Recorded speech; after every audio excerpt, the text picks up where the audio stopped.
you all so very much for coming.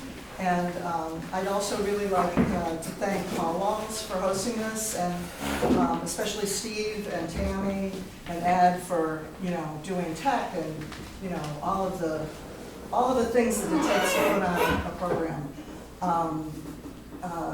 I'm also really thrilled that that Arnold was in the United States during this period of time, and we were connected through some projects that had to do with Steina, and he mentioned that he would really like to come back to Buffalo. That had been a very long time, and so we had conversations about Steina and Woody's commitment to archiving.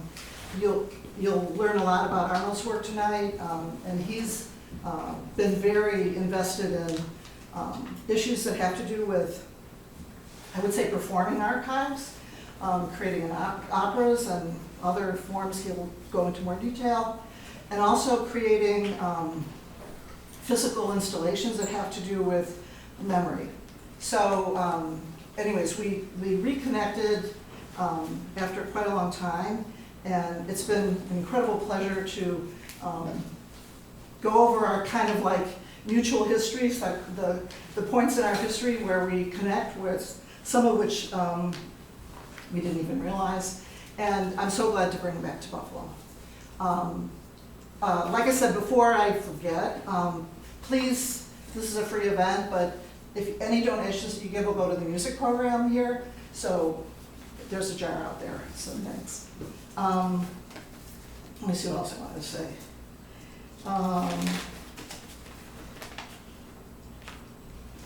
Yeah, I think, yeah, so I just wanted to remind you there's two programs tonight. So there will be this first program. Arnold's going to talk about his personal work and the range of personal work that he's done, the media work, the installations, probably talk about the music too. He'll be showing you excerpts of things, and then at 8, there'll be a brief intermission, and then at 8:30 we'll do the music component, which will include you can explain what it's going to be. Okay, so I'm so happy to present. I'm sorry, I did sort of been involved in producing it, but that's not what I wanted to say. I'm so happy to present Arnold Dreyblatt tonight.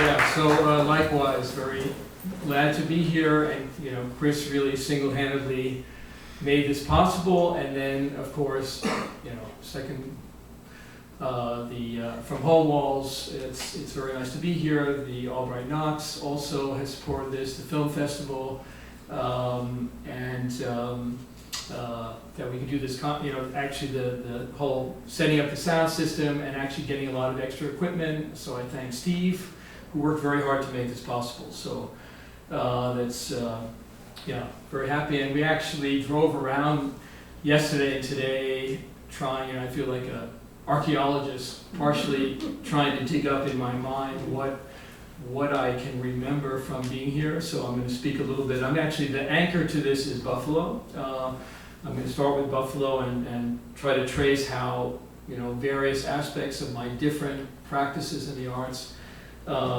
does refer to some degree back here. I made some, just to give you an idea of what we're going to look at. As Chris said, I'm going to show some examples. So just very shortly about myself. I'll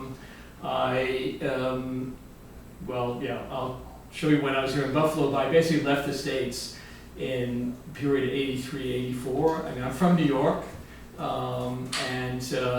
83, 84, I moved to Berlin. I had a grant for a year, and I have lived mostly in Berlin, partially in Budapest, and a period in the 80s, traveling a lot in Eastern Europe, and then also in Belgium for a period, but since the end of the 80s, based in Berlin.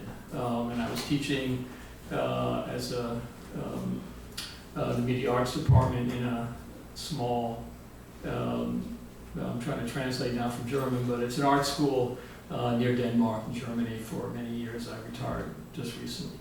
So, okay, let's get going. And I'm sorry, this is a long program. I mean, I don't know, some other people may come for the concert, and I really am sorry about that. I think we had a different lighting situation.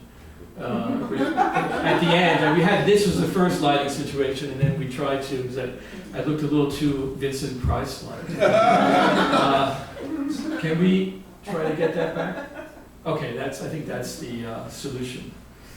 So, yeah, so I'm gonna go into I want to talk a little bit. It's also maybe for me it was interesting because being back in Buffalo brings back a lot of memories and trying to trace where I came from. So I was actually an undergraduate in New Paltz, also in the state system, and probably the most important figure there was a literary figure, Irving J. Weiss, who died not so long ago in his 90s, who was a McLuhanite, interesting connection to O'Grady also. He published his book, McLuhan, Pro and Con, in the 70s, and in later life became known as a concrete poet, but it was his encouragement, and he had a kind of intermedia sense of the world, so everything from critical theory to John Cage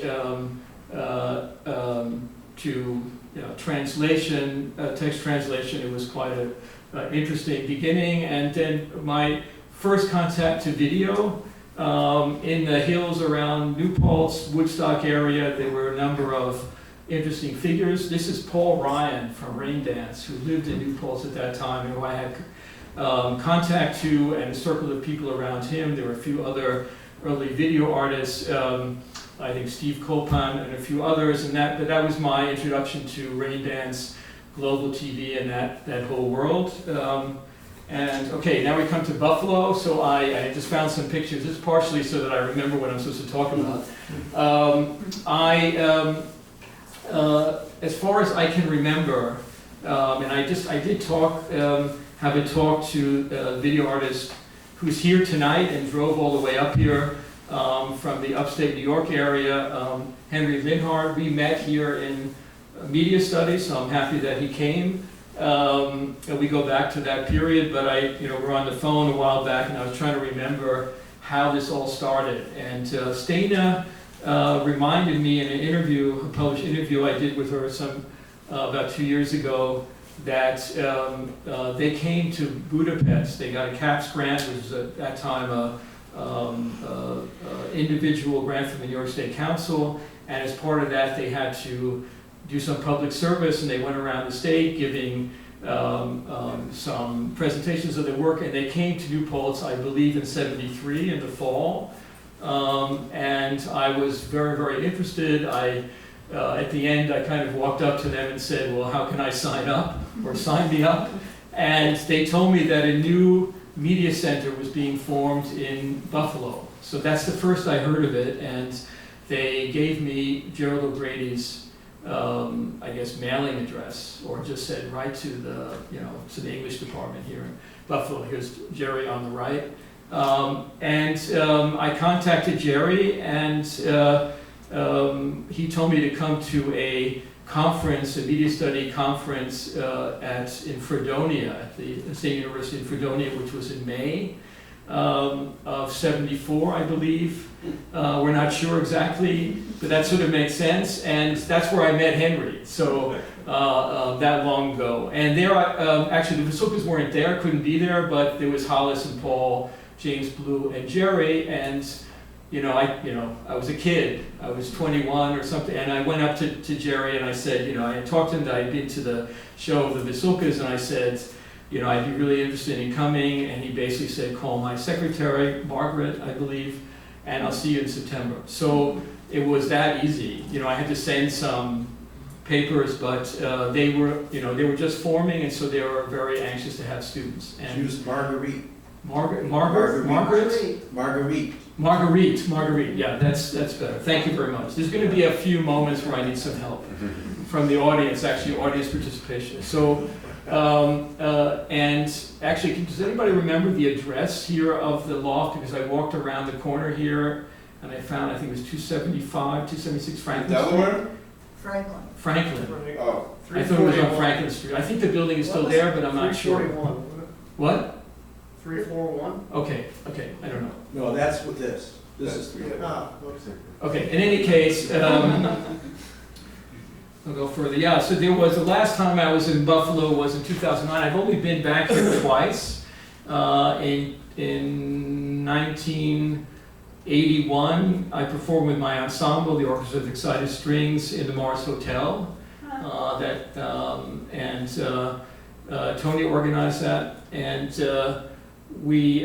and I was again here in the 2009, there was a kind of a jubileum when the Media Heads publication from MIT came out. I won't talk about that, it was kind of a fiasco, but these pictures are from that moment. I think that's Per Boda there on the lower left. I tried to find something from that period. This is, let me look up here. This is 75. This was the first time I showed my video work. This is from the Buffalo newspaper. At that time, Media Studies was on Bailey Avenue. The show was on Bailey Avenue. And here, the names, I don't know if you can read it. I mean, so showing their work, Jack Bites, does anybody remember him? His name came up recently because someone in Facebook was asking about him, and with John Burris, who was also a colleague here, we actually did remember him. Ralph Jones, who was very important in the music department. He actually ended up going to Meyer Sounds. We lost him to creative work, but one of many that went into the industry. But very important at that time in a kind of interface between media studies and the music department. And Bill Jungles. Oh, yeah. Yeah. Yeah, okay, nice. So there's a response there. Yeah, he does documentary video now. Okay, he's still alive. Yes. Okay, that's nice to hear. So yeah, this is actually from a course that I think I did in media studies back then, and this was some kind of a folder. I found this among my papers from that time. It's interesting to me, so sort of what I was thinking about, focus on systems, and yeah, I think that I think it was very important at that time, the dialogue with both Woody and Steina. Okay, I didn't say this, but I showed up in the summer. Steina was teaching the course when I arrived. Woody never really liked teaching, and he, asked her to do it for the first time. So she claims that I was her first student, and that I was the first one to walk through the door. And she remembered me. I was very shy. She told me back then. 1974, and she remembered that. She remembered that I had spoken to them and met them in New Paltz. So that was, very important for me to feel somehow welcome, and that was the beginning of what, was this association with them. It's also funny because some graduate students wrote me a couple of years, maybe 2 years ago, from University of Texas, doing I think it was, I don't know if it was a book or an article about them, and he contacted me to ask, what was their synopsis? I mean, what was their, what do you call that? The course. Curriculum? The curriculum, yeah. What was the curriculum that they used? And I was like speechless because, of course, there was no curriculum. I mean, the whole idea of something like that, they were just there. They showed tapes. They talked. They provoked us, and their interest was in at least a few of the students would, as Woody used to say, carry on the torch of what they considered to be, video practice of the time, working with analog technology, the analog image, video image, and so forth. So I think Henry, you remember all of this. I think very important to me, and I'm going to talk a little bit about, because also at this time I'm going to come to music. I had taken some courses before I came in electronic music, and so that I had some preparation in what sort of the laws of analog electronics and signals, systems, and so forth. But Woody spoke very much about waveforms and sort of like what's in these cables. You know, actually, I understood relatively quickly that that actually analog video is basically an oscilloscope with more lines. Yeah, so an oscilloscope is only one line. If any of you remember, that was like a signal to be able to visualize a symbol of a waveform. And of the two of them, I think Woody was more the one trying to canonize this, or trying to kind of come up with a sort of a unified field theory for analog video, somehow trying to define the medium. He was really obsessed with this. I wrote some articles at the time for media study, trying to also work with these definitions. But it's clear that they were very much involved. I mean, so probably primary at that time was the control of visual, you know, of those lines. Yeah, the control of the material on the CRT. We're using analog frequencies and sort of vice versa. So also taking the audio output out of the CRT. And so I think, and in fact, Woody used to use that term, like a unified field theory that would, you know, sort of encompass this in and out in both directions. That actually, and then I also came to understand that it was one technology, and you know, it was one and the same. It was electronic signals, electrons passing through cables, and then actually the image is the window into what's happening. Yeah, so it's actually in the way that an oscilloscope is used to give a visual representation of what's in the signal, what's in the cable, because you know we have all these wires going around. A CRT a television has, you know, either 600 or 525 lines of that material, and then could be manipulated. And also the means of manipulation was the language of electronics, of analog electronics. I found this label, this is really incredible, from an early tape, Bailey Avenue, that's the address of the original Media Study Inc. So also for those who never understood this completely, there were two media studies. There was the department in the university, which Jerry had somehow co-opted secretly and carved out of the English department without them knowing. Master program that never really was a master on it. I mean, a master of media art on its own, and the sort of the parallel institution as part of the public arts service program. These institutions were all over New York State then. I mean, I have a theory which I also talked to Steina recently about, that it just so happened that this new video medium, which was very sexy at the time, coincided with the Rockefeller forming the New York State Council of the Arts. And then of course you couldn't have all the artists in New York City, right? Because that's the way it was. So there was a migration to going to different parts of upstate New York. Some had already been there because they were teaching somewhere, but the New York State Council actually supported, en masse, so an incredible numbers of artists and video collectives and groups all over the state in a form that has never happened before, and actually in some ways artificially created this medium in some respects, or certainly gave it a big shove, so that's interesting. But okay, what's funny here is I'm going to actually show you a few examples of some of these tapes. I don't show them too often, I'll talk about that. And here under system delay, must be delayed vertically on monitor, left side is the top. So I'm not going to show that work, but it was a work that was vertical, and at that time, I didn't want the people, if they, not that there was a whole, many people that were not in my presence who would be showing this at that time, but to indicate that, you had to actually turn the monitor on its side, and it should be viewed in that way. Interference, okay, it must also be displayed vertically, left side is top. Set for maximum contrast on last piece. Okay, set monitor on maximum contrast because they were composed for the phosphors inside the back, on the inside surface of the glass too. Yeah, so it's very. I'm going to show you some of them now projected, but actually I actually I renovated this effect. The only time I've actually, my tapes were lost, or I thought they were lost. Only Woody and Steina sent me some copies they had of some of them, but they were shortened, is what I gave them back then.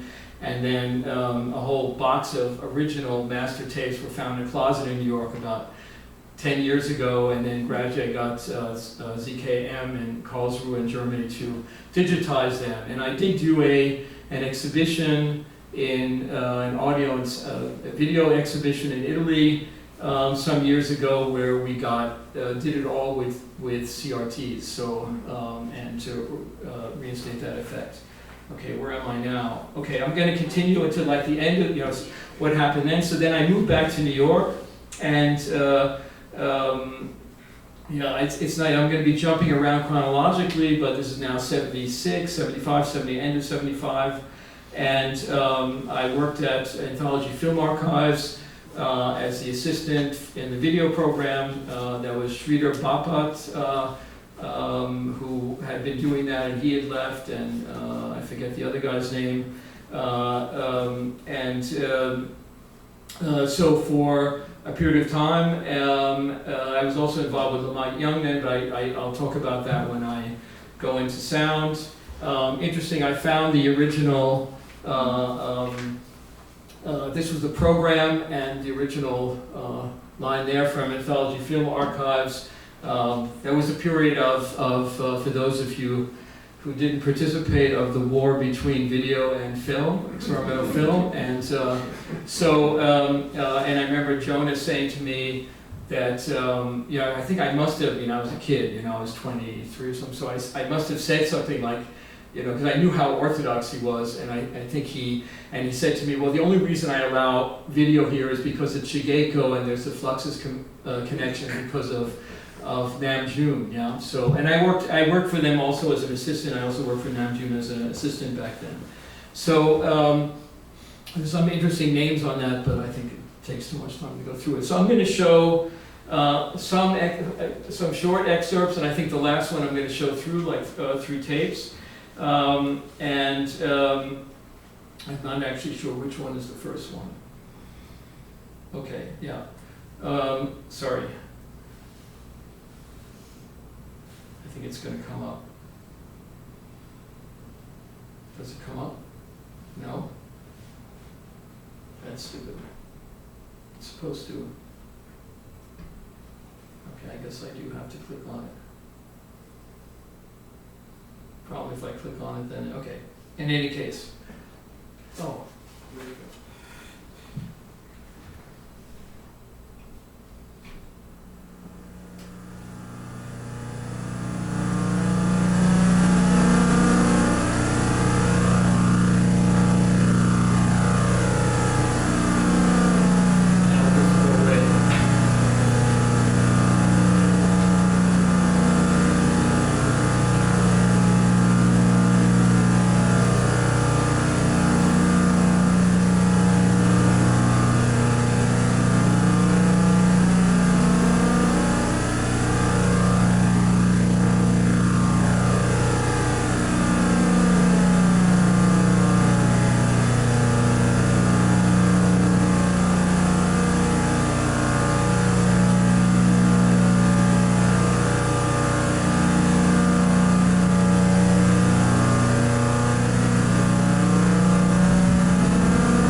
So there's obviously no development, and the sound is actually this, the audio snow or static that was just through a ring modulator.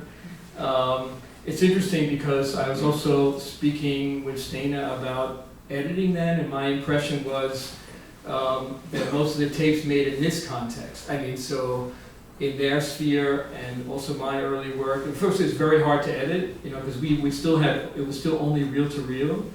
this is before Umatic, which were the first editing systems, so you could just, you had to actually have the two, it was like almost like audio, but you had to have the two reels going, and you had to push the editing button at the right moment, which you almost never did, and it was almost impossible to get a good edit. So that meant that, in a sense, these works were the recording of some kind of event. Yeah, that in some cases it developed on its own, in some cases it was relatively static, but rather than thinking of a tape as a construction, the construction was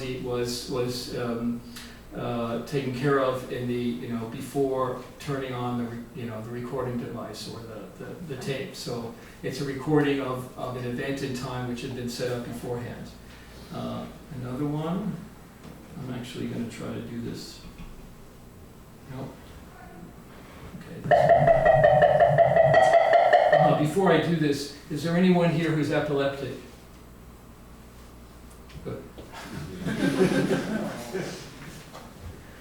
know which one's coming up here. No. No. Okay.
Yeah, the color is nowhere as intense as on the other side of this, from these phosphors. So I have to say that unless it's an incredibly strong projector. And the audio was made at the time. I don't actually remember how I made it, but I was involved in an electronic music studio at the time. Woody and Steina had a company that they were very involved with, so I may have borrowed that. I remember borrowing that. Okay, this next one is Burst, is one of a series of works which in which I took so it's hard to explain, but the CRT has these lines, right? And I took two cameras and superimposed them. Yeah, you see, this has no sound, so I can just let it run. And then turn them against each other to create a moire pattern. And also at the same time, the color reference signal, which is up in the megahertz, I took two color reference signals and had them beat against each other. Actually, maybe I'm going to show the next one, which I think is probably, for me, still the most interesting work. And I'm going to show it from beginning to end, I think. We'll see how we survive. Nobody throws up. And again, this is the color reference signals actually determine red, green, and blue, and of course the amounts in the circuits. To give the sense of color. We had no color cameras then, and in this case, because the two color reference signals are beating against each other, they're pushing the signal through red, green, and blue at very fast speeds. Okay.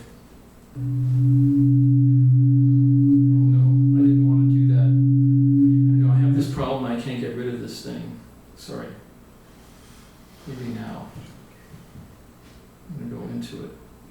No.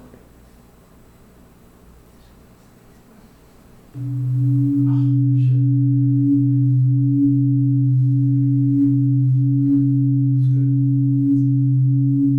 Maybe we could just turn off this light just for this piece.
lights. Okay, so there's some development there.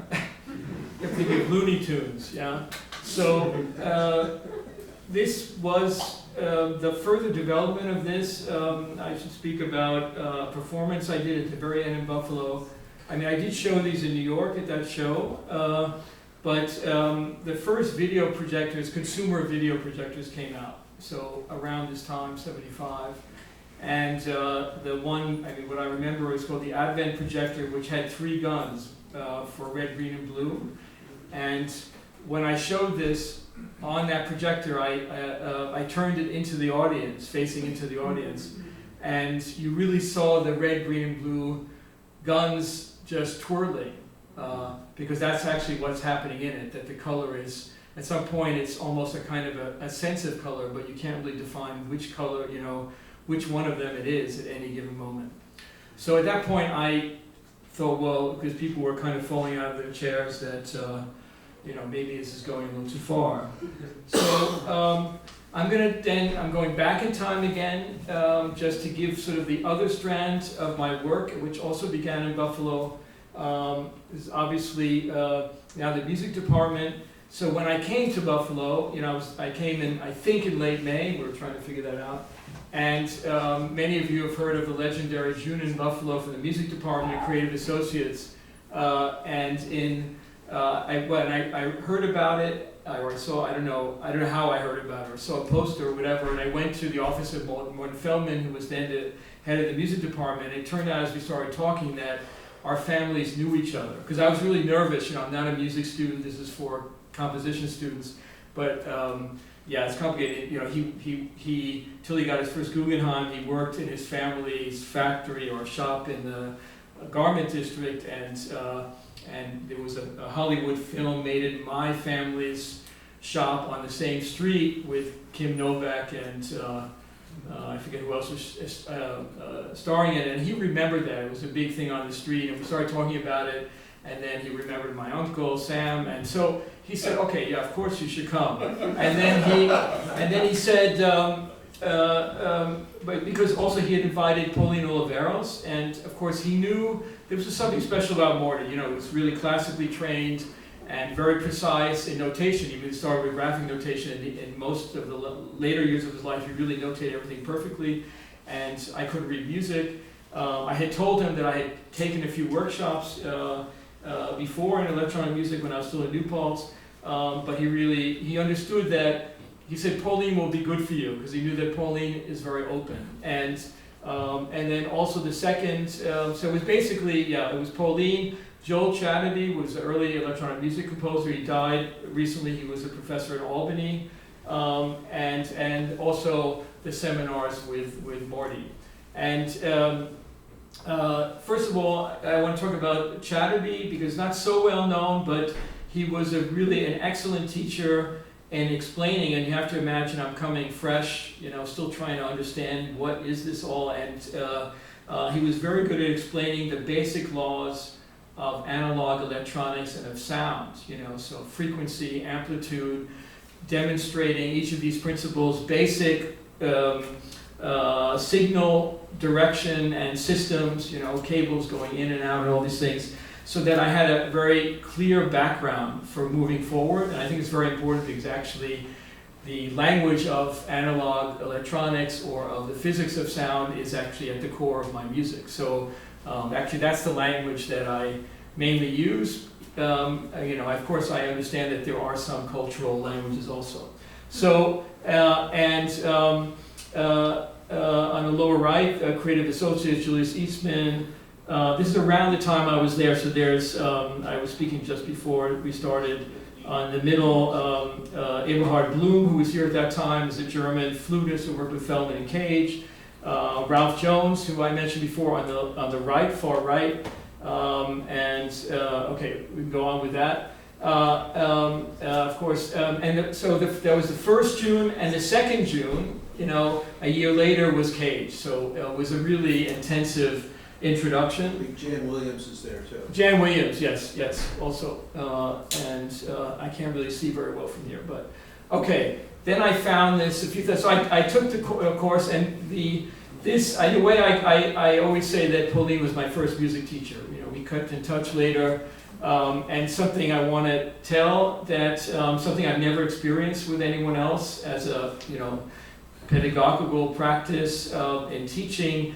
So we had a month, and the last, I don't know, maybe I think there were 11 students or something, or whatever. And the last period, she proposed to spend a full day with each student. I mean, I don't know from what hour to what hour, but at least a good part of a day alone with each student, which is an incredibly generous. So I've never experienced that with anybody. I mean, even I taught for a long time, I would never do that. So, and it was interesting because like all the other students, of course, all they wanted to do was to show their scores to the composer, right, the teacher.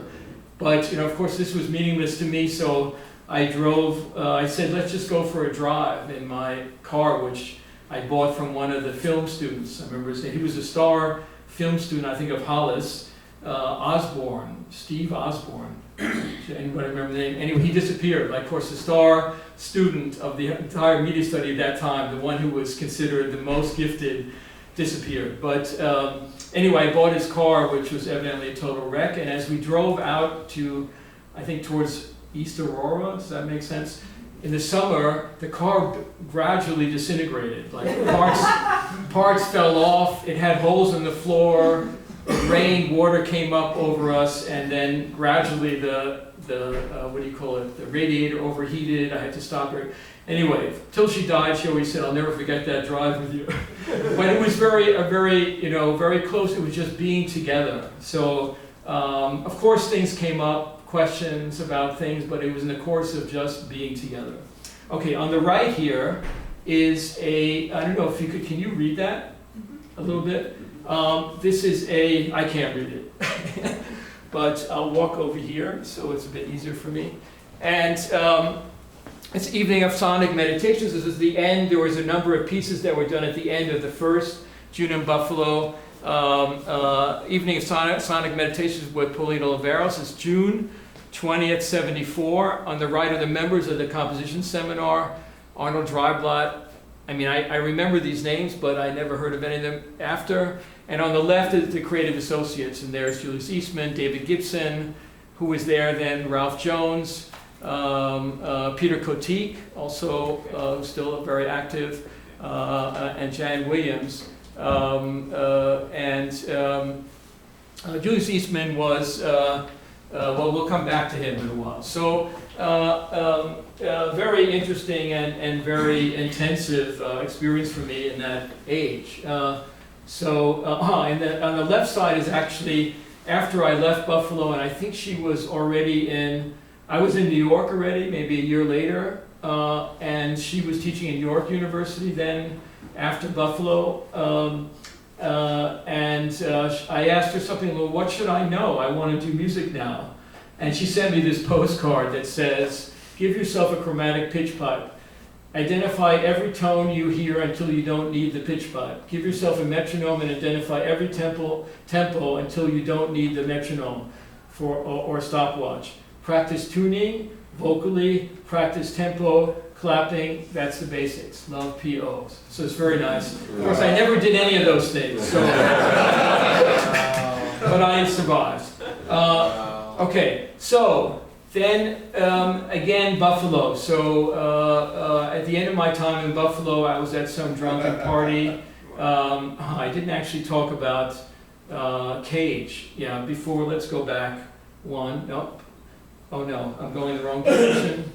Yeah, I got to go back here. Just that the second summer was Cage came, and I was in his seminar, and that was the famous event with where Cage had invited his colleagues, Christian Wolff and I'm blanking out, but that generation were all there. And Julius Eastman, as a member of the SEM ensemble, did a realization of songbooks, which is a very open score from Cage, and he went on the stage with a very young white male and proceeded to try to go to bed with him, to seduce him. I think there was a bed on this, or some kind of I don't know if there was a bed on the stage, but in any case, Cage got up and denounced it, and there was a big discussion in the composition seminar the next day as an act of ego, and it was a historic moment. It's kind of come. I was contacted years later when someone had mentioned that I might have been there, and there's been a discussion about this, but an incredible meeting of two generations of in terms of homosexuality, a generation that for obvious reasons had to learn to live with not speaking openly, and then a generation that was, or what was coming, to be very open with it, and a clash. Unfortunately, Julius died tragically on the streets of New York some years later, but he was a very sweet, very wonderful man. He's been rediscovered also, He of course. actually died in Buffalo. He died in Buffalo. I thought he died in New York. No, He actually made it to Buffalo? Yes. Who brought him to Buffalo? I'm not sure about that. That's interesting, because I remember in that period meeting him somewhere in a subway, seeing him in a subway station, really strung Oh, yeah, out. he was in New York most of that time. Yeah, that's what I But remember. somehow he ended up in Buffalo when he died. Interesting. I didn't know that.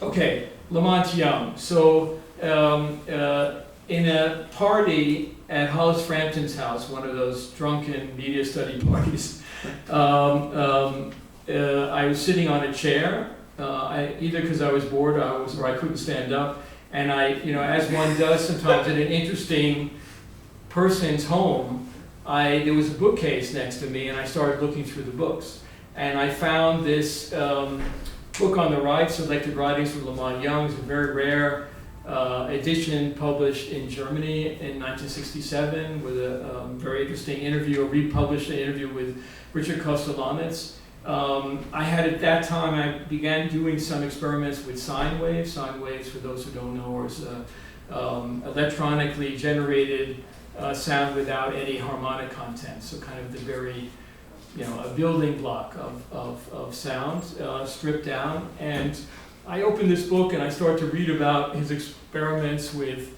sine waves and about his ensemble that he had founded, the ensemble of Eternal Music, in which, of course, Tony Conrad and John Cale and others, Terry Riley, Imperius and Angus Lees and others performed.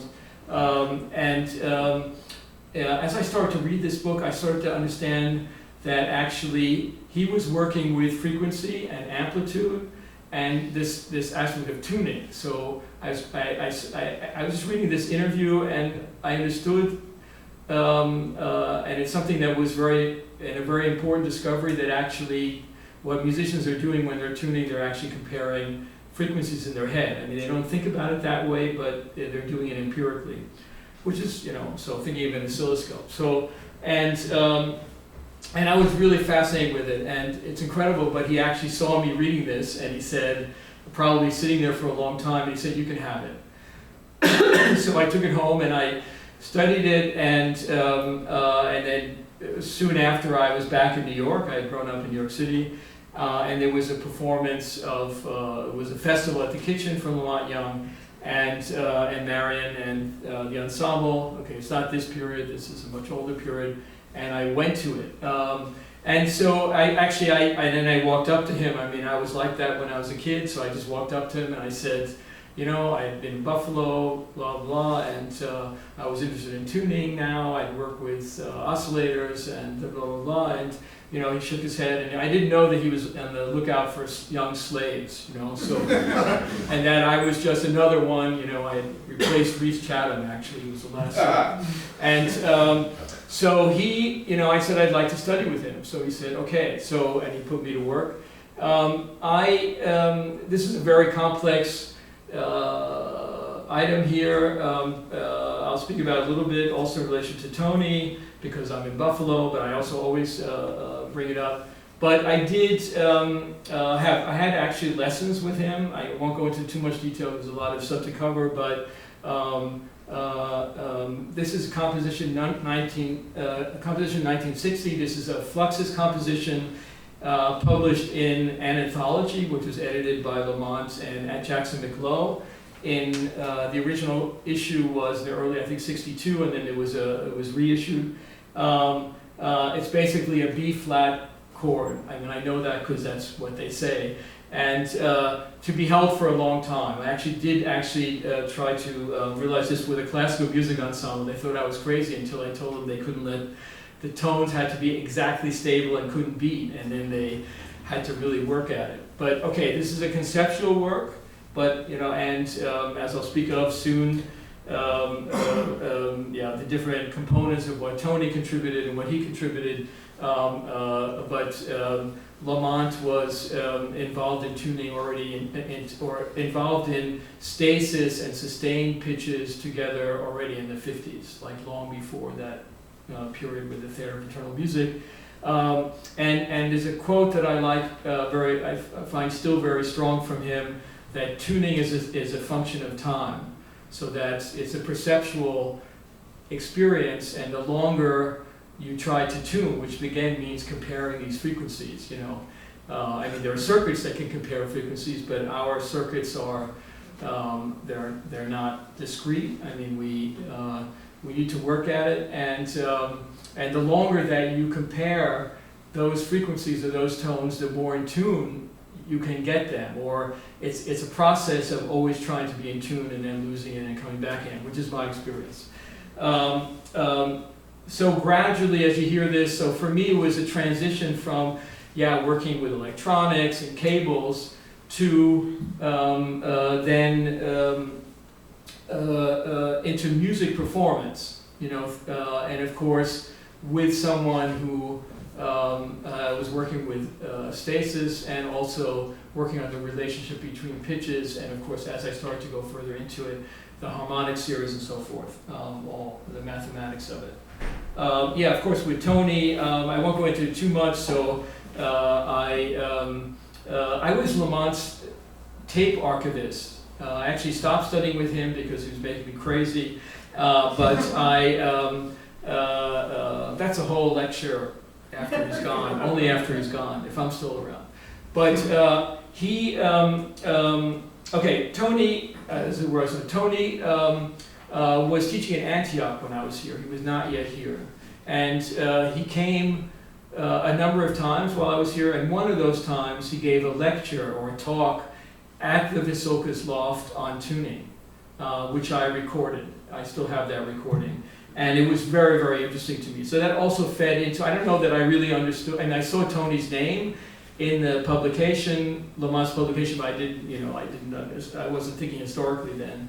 While I was there, in the last period, because I was a tape archivist, first I realized, and I published some about this, that, whereas Lamont had been working with sustained tones for many years, much earlier before he met Tony, it was when Tony entered the group that the rationalization and prime numbers and the tuning of the harmonic series is introduced.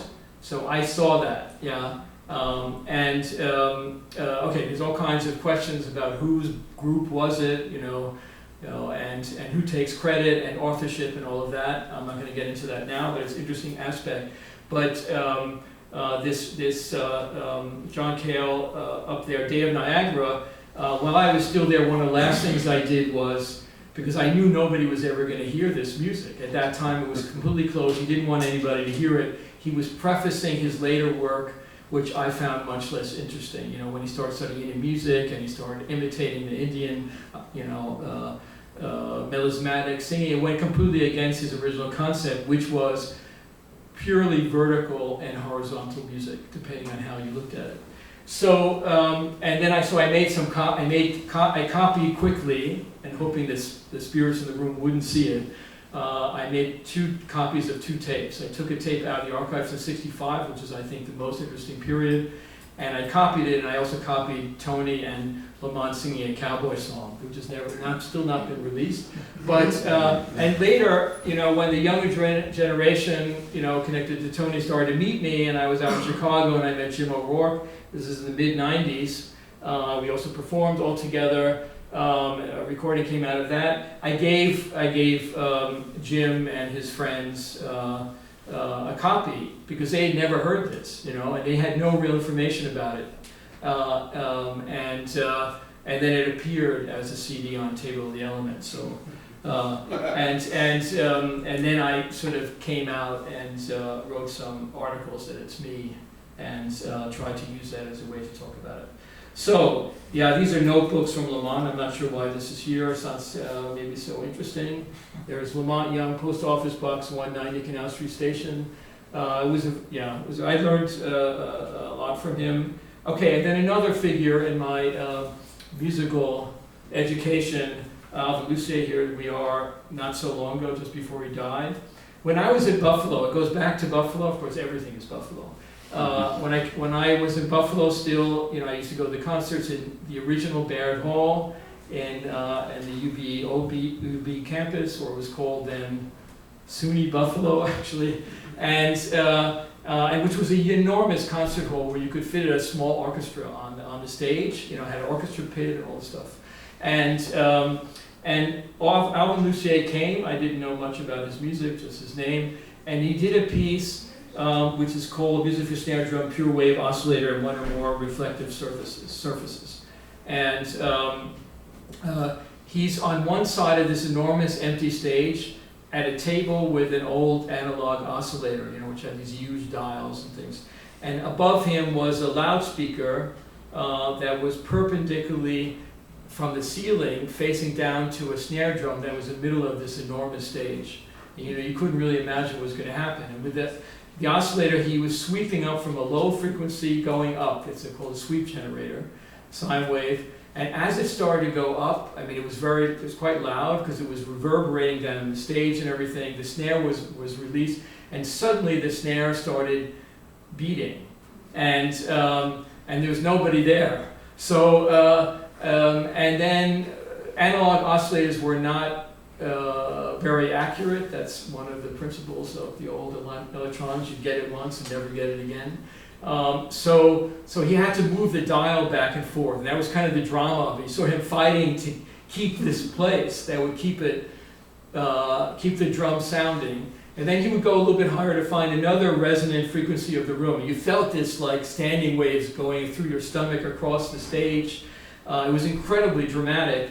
And then at some point, the drum, at some frequency, the drum just went completely wild. You just thought it was going to explode, and then it was an incredible, sort of an understanding, empirical understanding that sound is actually the movement of molecules in space, and then what that really is. And so that was something I never forgot. I did later study with him. I went back to New York.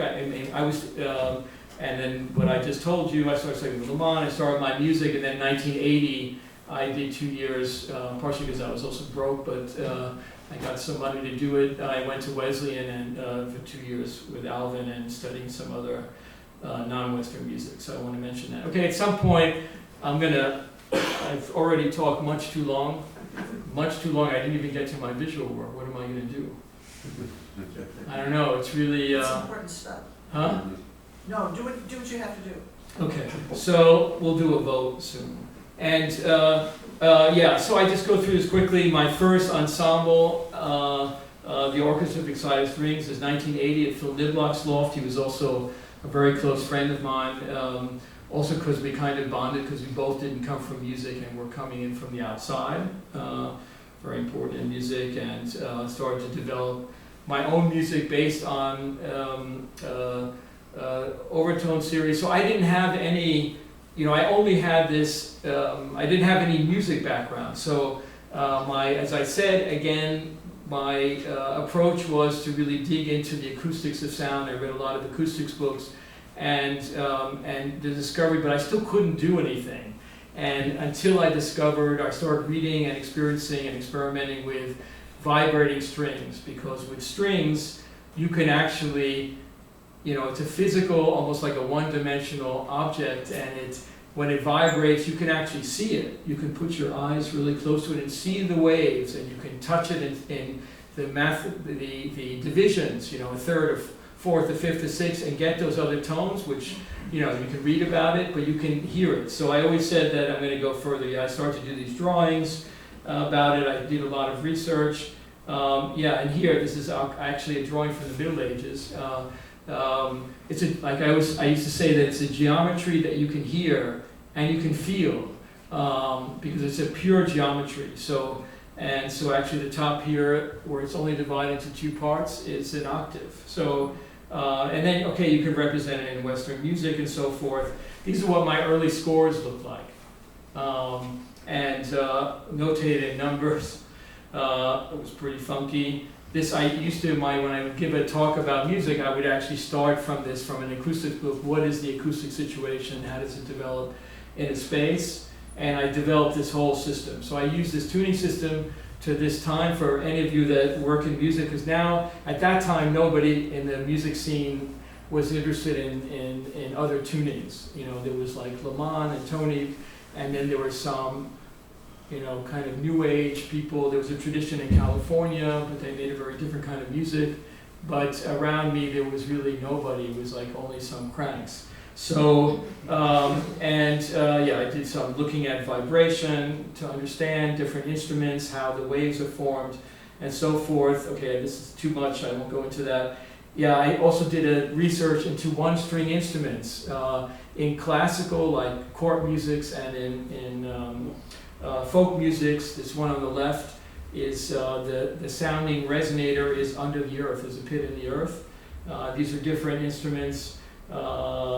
This is Cambodian. There's a whole Asian tradition. So because basically the two ancient chord traditions, China and Greece, both use the monochord, you know, which is as a teaching instrument to show how vibration works, and developed all theories and their system of tuning in that. So I was very interested. I actually learned to play this instrument that Confucius played later, and then I started building these instruments. This is based on an acoustics book, a guy in England in the 50s, an instrument for hanging note locators, monochord, and then various instruments, and defining it over some years. So also I built an organ with a new tuning system. For those, I want to say, for those of you who maybe have worked with tuning, now it's, you know, because of laptops and everything, so it's quite part of the toolkit for a lot of young musicians, but I find that they're not thinking of it related to a fundamental. It's just like different positions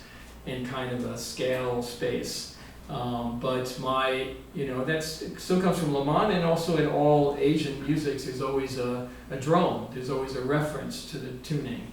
And that's, I feel, very often neglected. So yeah, my ensembles, I'm not going to play any music because I'm going to play some, who's that? How did that get in there? Yeah, I actually went to high school with Joey Ramone. He was in my class, and my social studies class. And they're from Forest Hills, where I grew up in Queens. And I remember in the class, to whatever the teacher would say, he looked like that, a little younger. He had Paisley, he was all Paisley, and whatever the teacher would ask him, he would say, I don't know. And then years later, as the Ramones, I read an interview with him, and to everything he was asked, he said, I don't know. And until they asked him, how did you learn to play guitar? He actually wasn't the guitarist, but he said, we just turned up those Marshall amps, man, and listened to those overtones and strummed as hard as we could.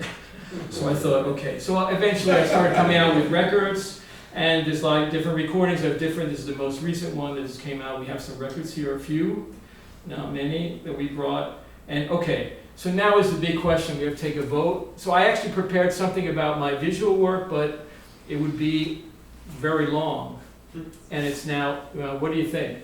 Not very long, but I could do it faster, but give you some ideas. Yes. Yeah, what? We want to see Do it. it. Do it, okay. Do all the things. Okay, do all the things. We'll just go on. I mean, I'm okay. So, yeah.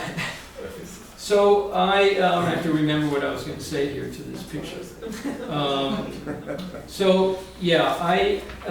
will explain it. This is actually from a work of mine. I was on vacation in Italy with my wife. It's a while ago, in some little village in Sicily, and we would sit out on the piazza, and I kept seeing this work. Actually, what you don't see here is that it would come from from the left and would appear, stop for a few seconds, and then disappear, and then all the time. And, nobody really paid attention to it, but I thought, how interesting. I photographed it because it's like, there's obviously a public artwork in the center of this very ancient town, until I realized as we were leaving that that's not what it is, because I asked somebody, they said, what, artwork? And they said it was lotto, like some kind of, I don't know how you say that in English, but betting or something, like offshore betting. But they, what it was the chip inside had lost its memory. And it was saying, my memory is lost, my memory is lost.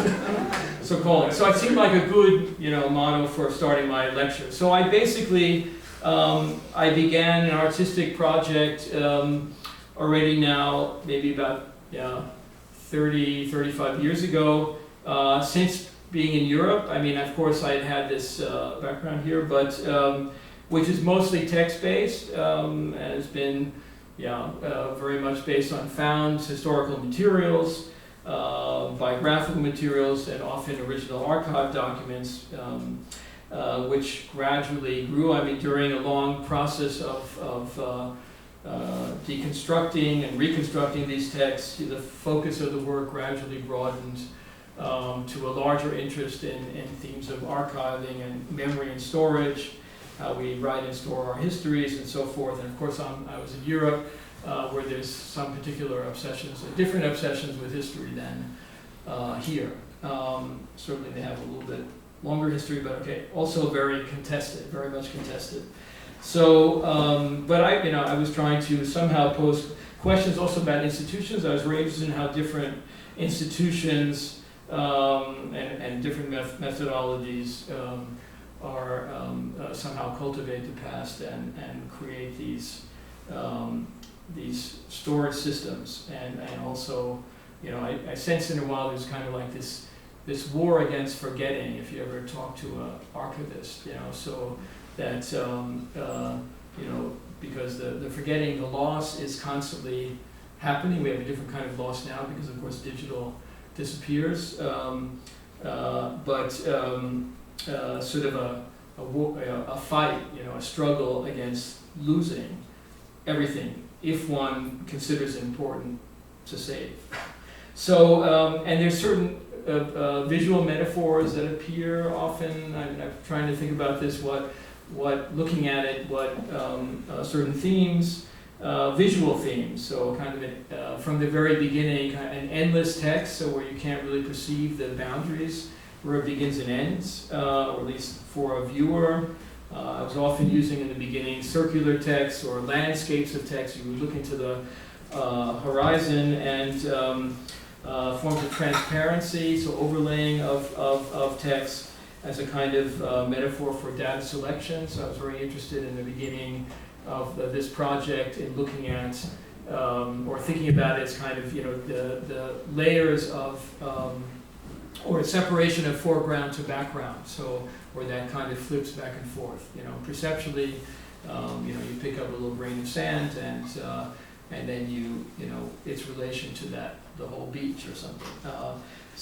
And then a lot of the work, as I began working very much digitally with showing this material, automated digital data writing. So there's the idea that if the tree falls in the forest and nobody's there to look at it, did it really fall? So sort of automated processes of selection, dredging up out of a database. I worked a lot with databases, or creating databases, but selecting, finding, displaying in real time, so not recorded, and even if there's nobody there, sometimes speaking it. So I'm going to kind of go into it. Yes, also from the material that I was using, looking back, there was sometimes a collaboration with archival institutions where they would say, or historical institutions, they would say, could you do something with this? We have this material.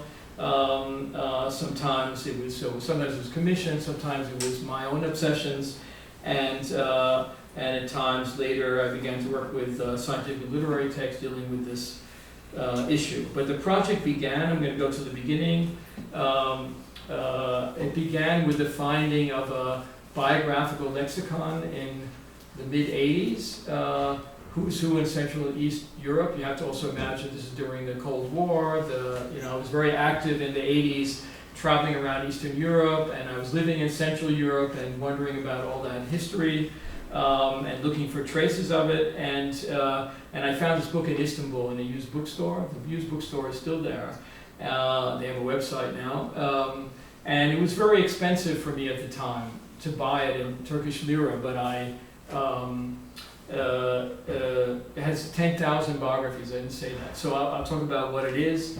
But then I went back and I started opening it, and it has no, you can see what it looks like here, so it has no index. It's just alphabetical, 10,000 people.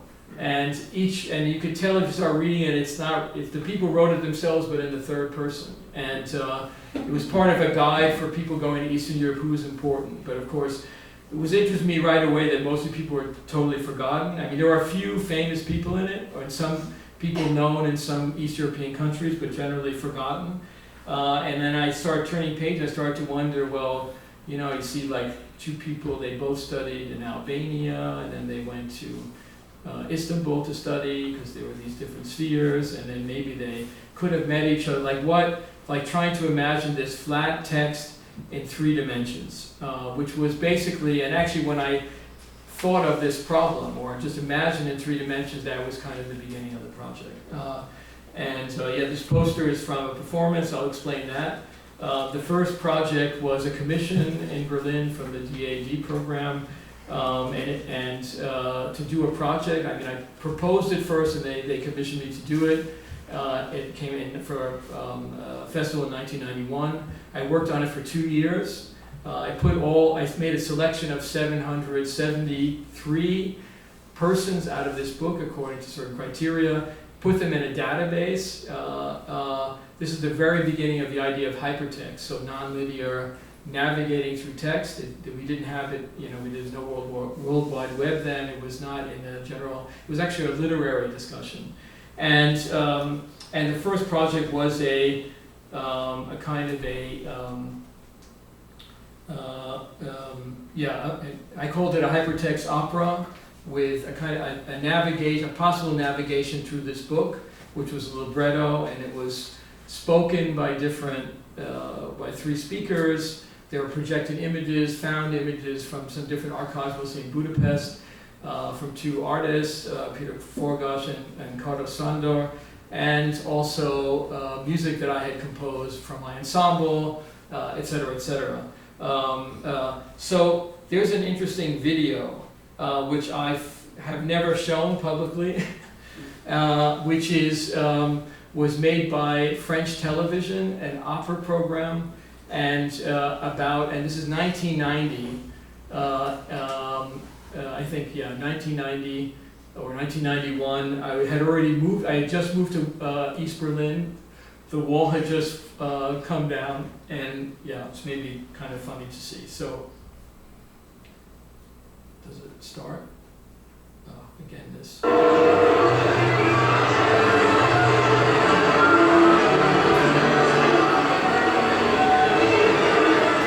Avec la chute du mur, Berlin retrouve ses 3 opéras et ambitionne de devenir la capitale européenne de l'art lyrique. Arnold Dreyblatt, jeune compositeur américain à la recherche de ses racines, vient de présenter dans plusieurs villes d'Europe son opéra, dont le livret est écrit à partir de la première édition du Woos, l'annuaire des personnalités édité à Zurich en 1933.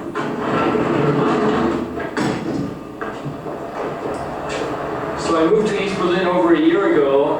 It's impossible to get a telephone still in East Berlin, and so I have an answering machine in West Berlin, and I spent half my life trying to call it. It's still impossible to make a phone call from east to west until 10:30 in the evening, so we'll try now.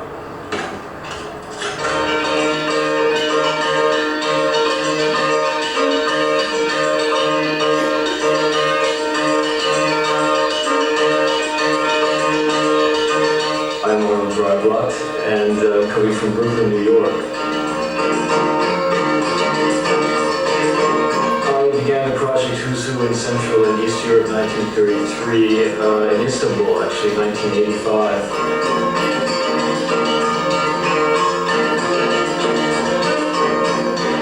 find this book in a used bookstore in Istanbul. I didn't buy it right away. It was rather expensive in Turkish lira at the time, but that evening when I went back to the hotel, there was something about the connection maybe to my own story and to my own family that interested me, to my own interest in Eastern Europe, and I went back the next day and bought it. I began working here with this book, which has 10,000 biographies of people who are now forgotten but were important at the time. And out of that I selected 771 biographies. Okay, the rest I told you, but yeah, it's interesting because you see, I mean, I guess, yeah, if you can't compare it to what Berlin looks like now, it shows East Berlin at that time, and in fact, when I moved there, it was not yet, it was before reunification. So the wall had fallen down, but there was a 9-month spread where it's basically the power of I mean, there was no government basically in East Berlin. It had, disappeared. So it was a very interesting time. And yeah, and that was also where you saw it. That was my building, and the French woman who was doing this, she was like totally shocked what it looked like to walk into this building in 1991 and see swastika and Sieg Heil and so forth. So that was the beginning of the right-wing violence in East Germany. Okay, and then whoops, oh yeah, yeah. So going into some of the installation projects that developed out of this in this early period, I wanted to. I mean, that was a performative event, and it was also, I felt very much, it was a proscenium situation, and then at the same time, or shortly after, I created this early installation, which I've shown many, many times, which I call the Great Archive, which has many levels of glass with text from this book on it, and I'm going to just show you there's a video which hopefully will appear, and I'll talk over it. So it has 4 layers of glass, and each layer, the text of each layer is a little bit larger, and one can read through the lines, so which is normally a metaphorical, or a metaphor that's used to speaking about multiple text. But when one looks down, one can the eye catches on a layer, a deeper layer of information, and catches some detail, but because there's so much information for the eye, it forces you to lose it and until you come upon another fragment. So it's fragmentary viewing. It's and it's actually interesting because the lens can't do it. I mean, it gives a kind of a sensation of it, but the eye functions totally differently. So the eye can take in much more information, but only for a very short period of time. For those who, I don't know if there's somebody just came in, so we're a couple of hours late. Then I was very early interested in automating this process. So I was very interested in like kind of this experience of, I was spending so much time like searching through documents and text, and this searching and finding as a mechanism. And this is an installation called the Recollection Mechanism. It was also created in the 90s, yeah, this is from 98. So Manuscripts studied. So there's a male and female voice, and Published. Seen. it's a transparent circular projection with 2 computers that are looking through a database that I prepared and have a word list that I prepared. And it looks randomly through this Breakdown inventions. text, and it marks it what it finds. When it finds like breakdown, it'll mark that. This was at the Hamburger Bahnhof Museum, 1999. Library. Headquarters. Active. Newspaper. Poetry. Lyric. Health.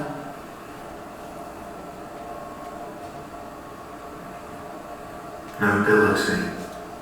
Collaborator.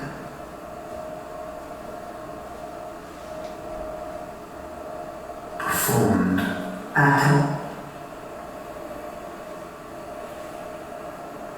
This is also shown in New York. Library.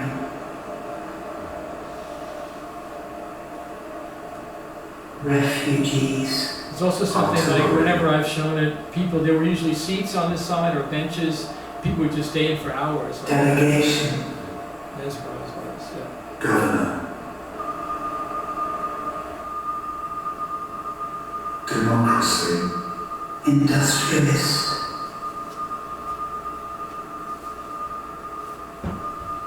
Okay.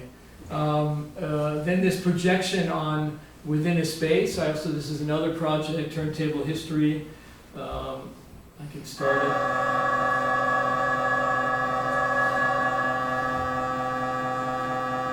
This is in not in a coal mine, but in a water tower, storage space built in the early 19th century in Berlin. The sound is from the sound of MRIs. I've been doing a lot of work. I even put out a CD project years ago with the sound of MRIs. And it's a kind of a scanner.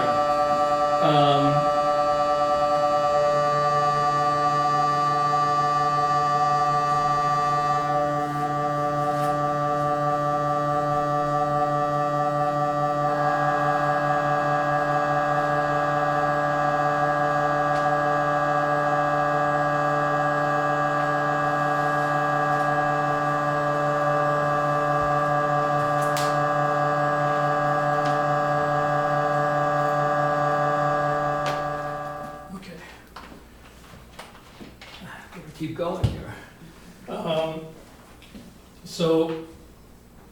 Actually I'm going to skip this. There's many other digital works that even until this day, here using the form of a card catalog. This is a museum work where the texts are moving as if it's a card cabinet.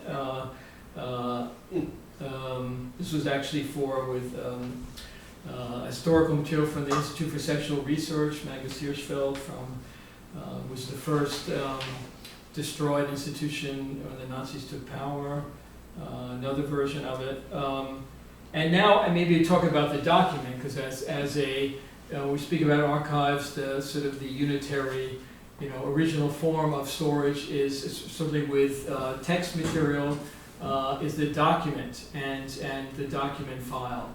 So one of the early projects I did in '92 was researching about a particular historical figure between the world wars. Actually, somehow in this time of the same time as the Who's Who, called the Sati Project, and I researched in many different libraries. This is from the National Archives.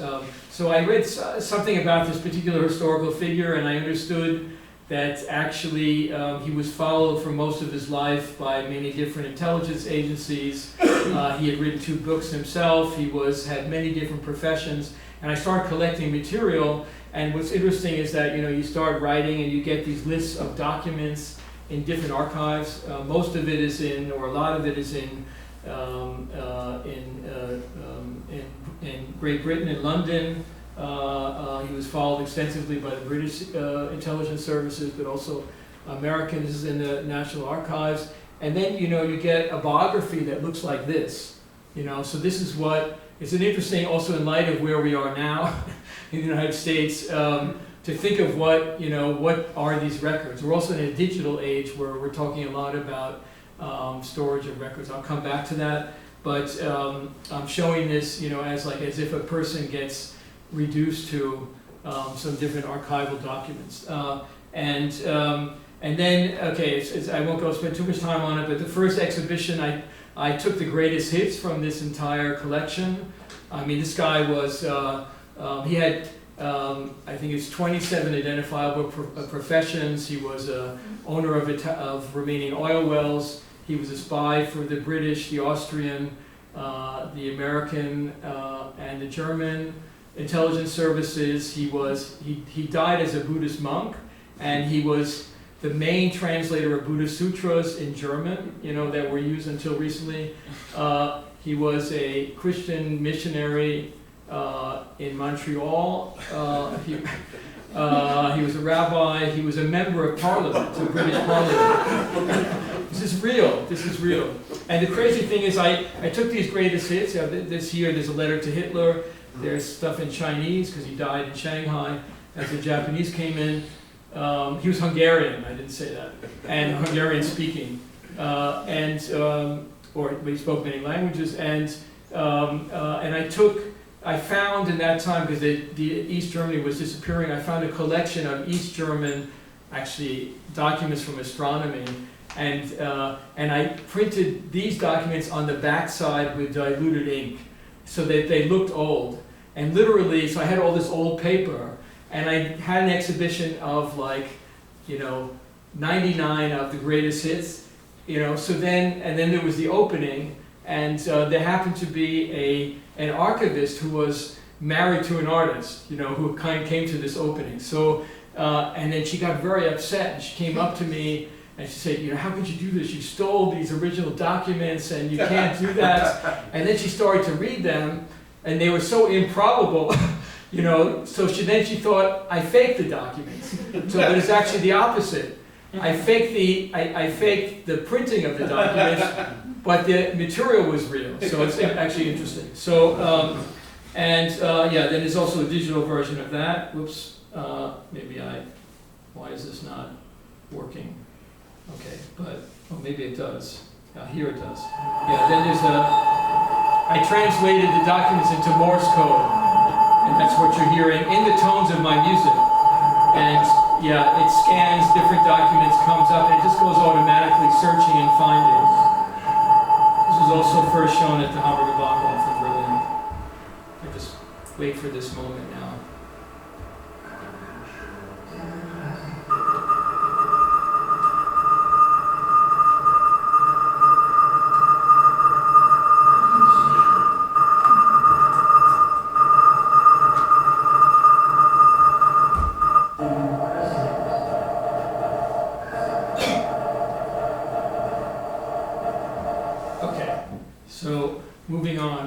Also in terms of the documents, so it's not only about saving, it's also destroying. So, and I became interested in that archival institutions, there's a term for deaccessioning, which means basically throw it out. So to look of, and we have to do that with our hard disks also. So, so then I found out that there's actually, because there's something like the standards in Germany, Austria, Switzerland, they have, when they say standards, it's not like on the pillow. It's really like they have real standards for everything. And so there's a standards for guides to data destruction. And so I built this as an exhibition in 2005. It's called Replica. They're basically peepholes you look through. There's lenses in the peepholes. And the lenses are from East German portable microfiche readers.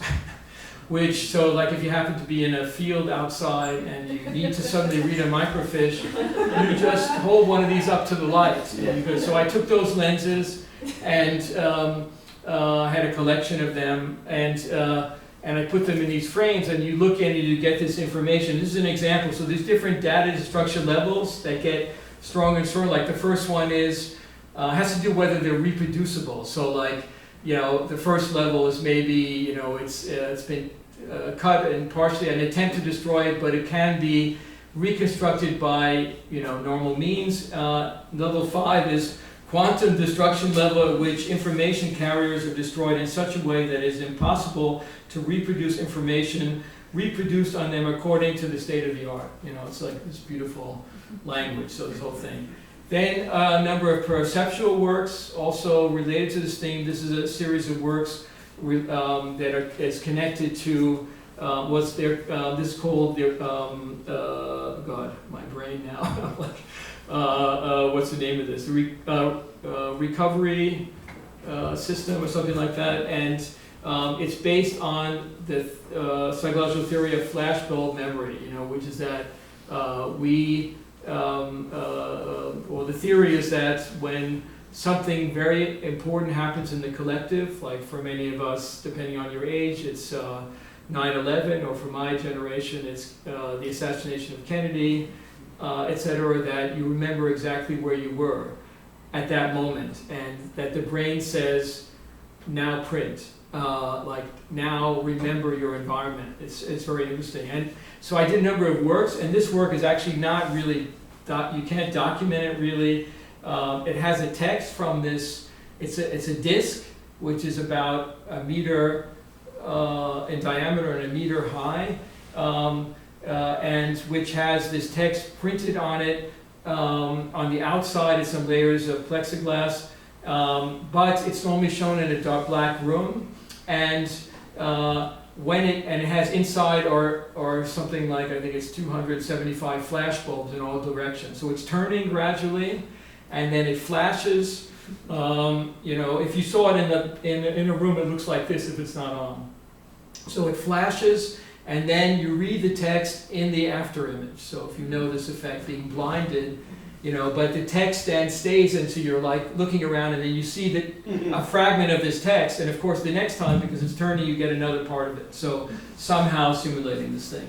That's also been shown many times. And then the last part of this work, I think, is lenticular images with text. I've been working on since 2006. These are some larger ones that illuminate from behind. Lenticular are these, like you remember Cracker Jacks, these little, like it's a woman on one side in a bathing suit, and then it's Coca-Cola if you turn it. But the technology became more advanced and created digitally. You can get up to 6 layers of text.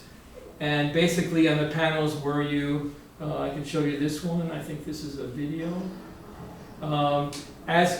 Different text layers are perceivable from different angles. So as you walk past it, the text start to change. I'm not sure this is the best place to see it, but this is a work which has actually Esperanto in it. It's in 3 languages, English, German, and Esperanto. For a particular exhibition, it was a commission work. But you can see the effect a little bit as you walk past it, that it's about Europe, yeah. Also kind of precedes the situation that we're in now. There's text from the founder of Esperanto, Zamenhof, and others from the European community. So Europe as an idea is falling apart before our eyes, but it's changing as we're working. It's great because you don't need electricity, and I have to say some of these works that are really large, even I made them, I see it's very complicated to make them, expensive and difficult to produce because you produce each layer separately, but I find things in them that even though I made it, I look at it again, I show it again, that's completely new. So I've done, I show you in a lot of different works with this process. This was actually for a cage exhibition where I took text by cage from a year from Monday, so forth. Okay, now the next to last part, but as you're all still here, public art. So I've done, beginning in 2006, a number of public artworks. This was commissioned was a competition in Norway at an institute, a museum for partially related to the Holocaust in Norway, but also problems of refugees and those who are not Norwegian living in Norway and their histories. It's a museum, and the thing is that this building that it's in was the residence of the Norwegian collaborator with the Nazis, Quisling, if you ever heard the term Quisling. It's his house. And they put the museum in there. It was very controversial, and they wanted a kind of a public artwork. And I based the work on, in Norway, the Roma and Sinti and the Jews and others were rounded up on because of a questionnaire. They sent around a questionnaire, and and people filled it out, and because of that, they knew where everybody was, and they rounded them up. I mean, there weren't many, but it's a small population anyway. And they did it so fast that actually the Germans in a boat in the harbor that was supposed to collect them said, "Wait a minute, not so fast. You know, we do things orderly in Germany." So, but in any case, I found that really interesting. I've been long since interested in questionnaires. I'll show you that later. And then I found interesting. I got to know a particular social scientist at Fordham University who worked with the United Nations on the theme of the ethics of information storage, personal information storage, which is also very important right now, and how governments can use information which is stored to annihilate them or to, make them leave the country, et cetera, et cetera. So this is in 2006. I did a number of projects with this material, and I based the image is actually a huge. It's 9 meters high. It's the image on it is a. I'm talking so much, I'm forgetting what. Is anybody? It's the early before computers. This is a punch card, and actually Hollerith, who invented the punch card, was a German immigrant in the States. He saw like the conductors on the trains punching these holes to identify did they pay and where they sitting and all this stuff, and he thought, oh, I could make a whole system like that.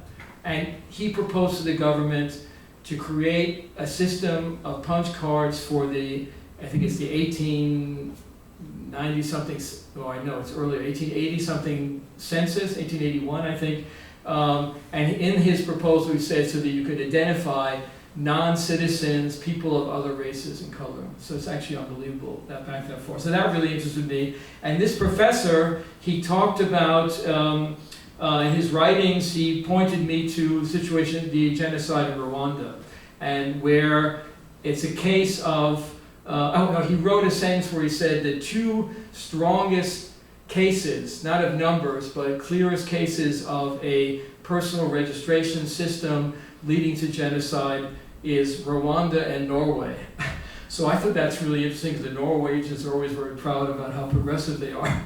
And nobody would ever say that. And so then I looked at Rwanda, and Rwanda was really that the one ethnic group used the personal registration data that was instituted by the Belgians in order to find, there was a Hutsi and the Tutsis, to find them and kill them. And this is something that's interested me very much, and has become actually more interesting today. I'm actually working on a project about stateless citizens, without having any. And there's a number of other installations I did with that. In public, I go through this quickly. This was recent, 2021, during the pandemic. I was asked to do a monument in Munich at the site of the book burning, the Nazi book burning. And I did some research. It actually took place in the site, and there's a list called the Black List, and the work is called the Black List. And I took the I think 362 book titles, and these book titles are, because otherwise it would be too much. It's the last banned title before 1933. May 1933, when this happened. It was all over Germany, and it's one text in a spiral, so there's no punctuation, so it reads like one title, which is kind of creates a poetry in a way. It's kind of interesting, but it's in German. It's also a lot of, it's basically of banned books, it took some years to create. There's people walking, reading the titles, or reading the title, walking in circles on it. I have a video. Oh, it's actually showing when it was first made, it's actually not stone. It's a special kind of concrete, and there's like 9,622 letters in it. So it was complex. It took me a few years working on this. So Okay, and okay, now we come to performance, or a type of performance. So we're getting there. And so I began, I did this opera and I started doing these installations, but I was looking for, in the 90s, for some other format that would be somehow give a sense of being in an archive and also the vocalization of the archive. And I call these the memory projects. I mean, okay, all of it could be memory projects. This is one of the early ones in Munich.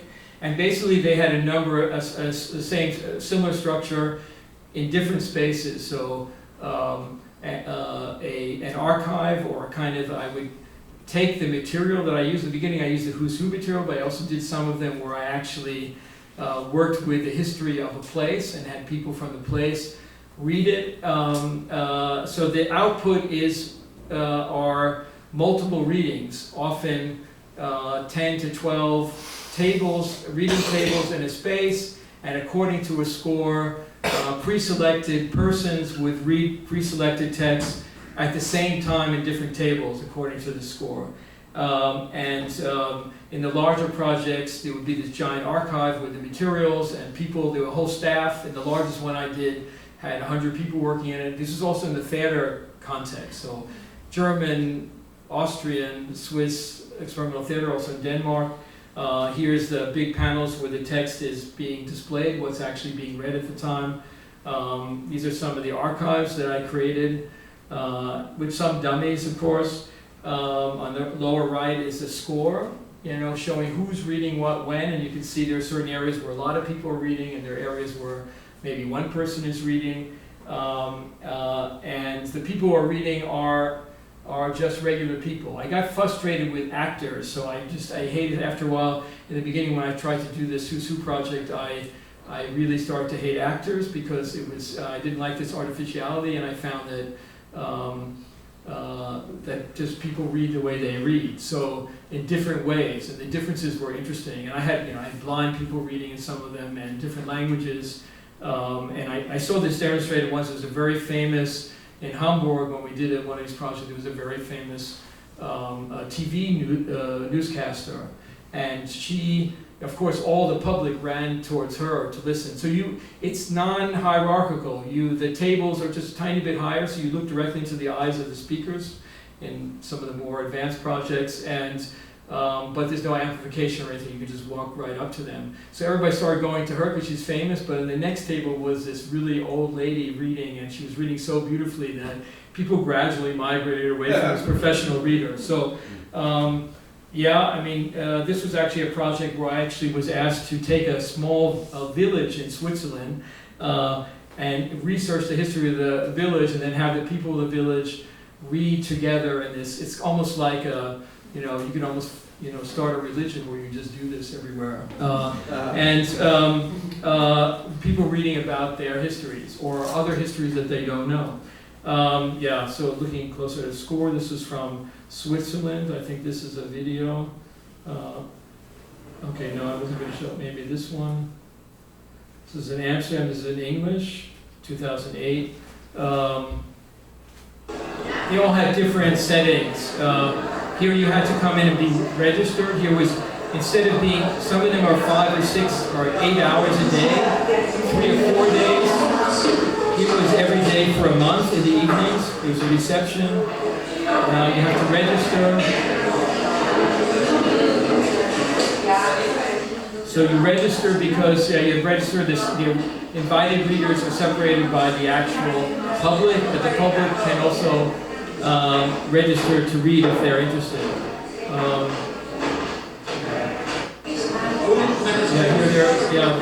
This is actually interesting. So you're looking, people can look and see who's reading, when, and what they're reading.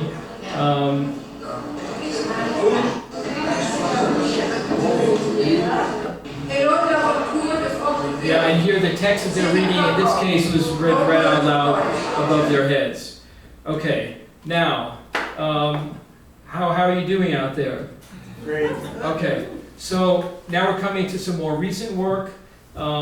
This is a work, 2019, an installation at the Neue Berliner Kunstverein in Berlin, that I worked on for a very long time. And a lot of this has been about external storage, but of course I've also been interested in internal storage. And internal in the brain, cognitive storage. And I had a residency in MIT. I was also teaching in 2014-15. I had some contact to cognitive sciences. And I learned about something called the resting state. The resting state is the state of the brain where there's no input. And they used to think there was nothing happening, but then, with MRIs and everything, they saw there's a lot happening. And they determined that there's a kind of a pattern of around 60 seconds. 60, it could be 63, 64, 57 seconds in this state, like in the waiting room, where if nothing is going on, you go down internally and you think, I gotta meet this guy next week, I hope he's not late, and then some memories come up from the past, seemingly randomly, and then if a fly lands on your nose or a car honks, you wake up and you have the sense of, it's called the sentinel state, I am here, it's cold, when the fuck are they gonna call me?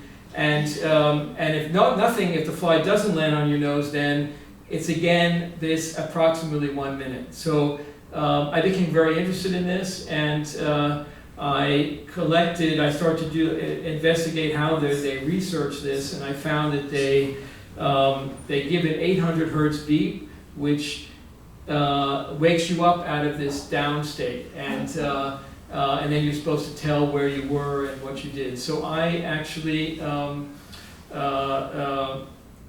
I collected a lot of these texts, and I created this installation. Has many different aspects. There's films projected from psychological film research films from the 30s, 40s, and 50s, some who deal with memory and perception, which are projected. And in the installation, the light goes on and off approximately in these states, and there's a voice who reads from these texts. I'll just show you a little bit what it's like. And I compose music for it. So there we get into some music.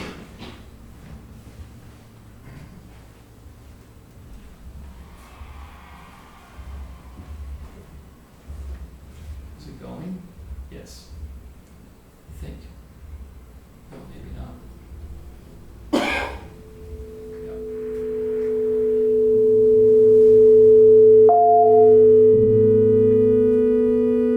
She hears the incredibly loud noise of the scanner, primarily in her right ear, and she feels her upper body vibrate in sync with that noise.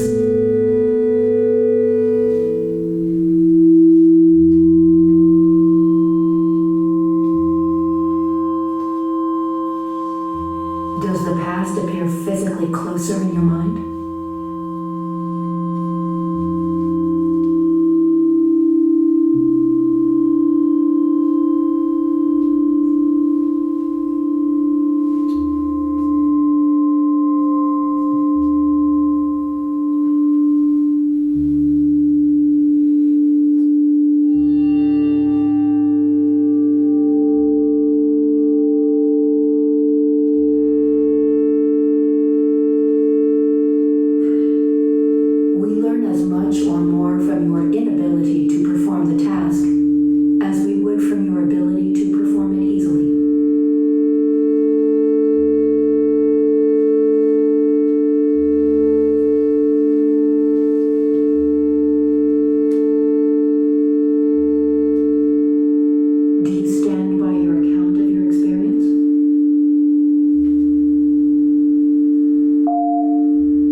They can see I'm not sleeping, but they can't see that I'm talking. my lips aren't moving.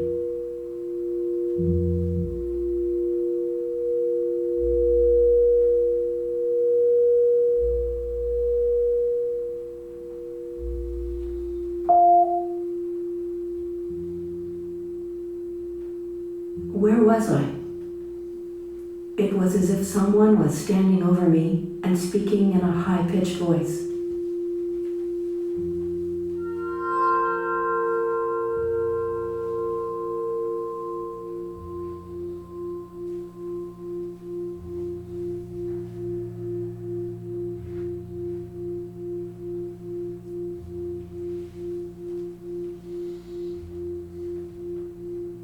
I added the details to the scene in my mind.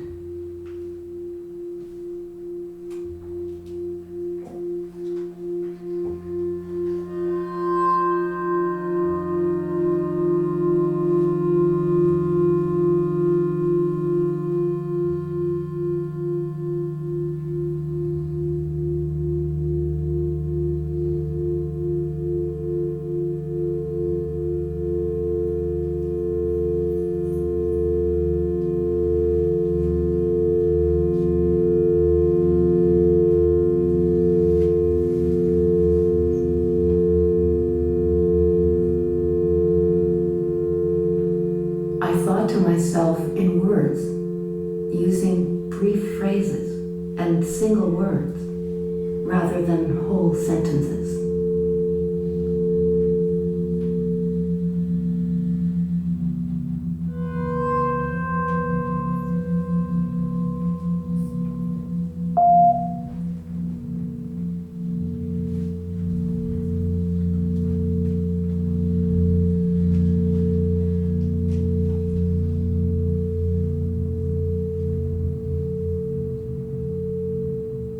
She is aware of her body fidgeting.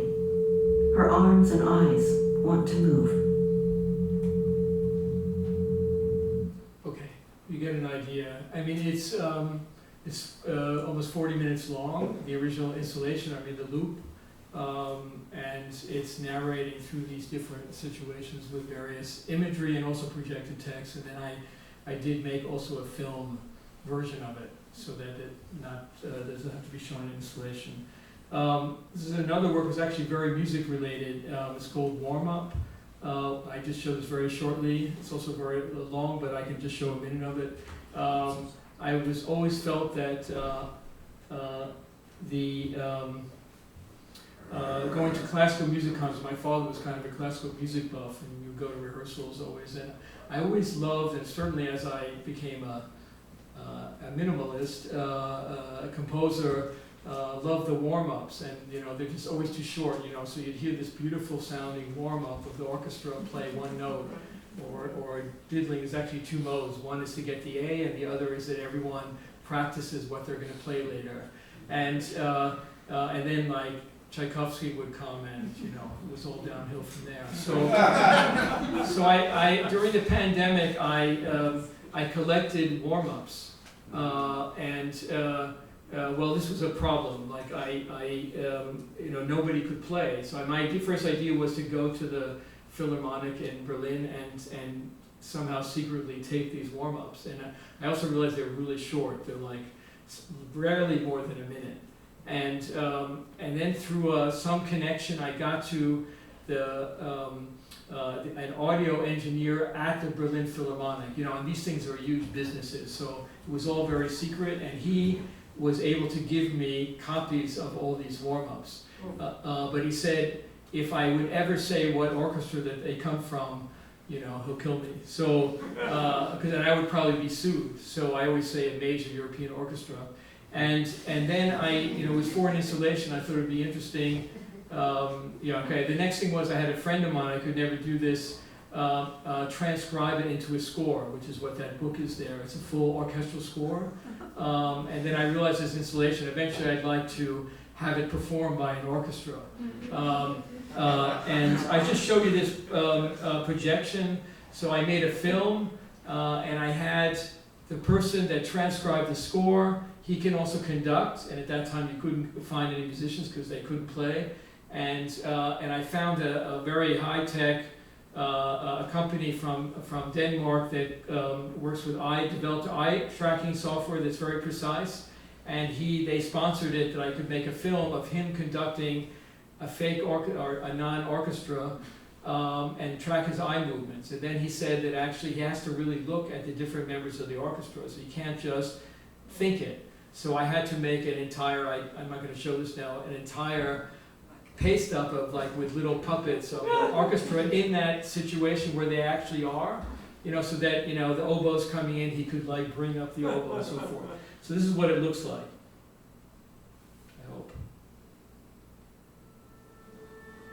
And this is the signals.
You get the idea. What I didn't explain is that the first thing I did, I took about 100 warm-ups and then created a kind of seamless composition. It would be like a warm-up that never ends.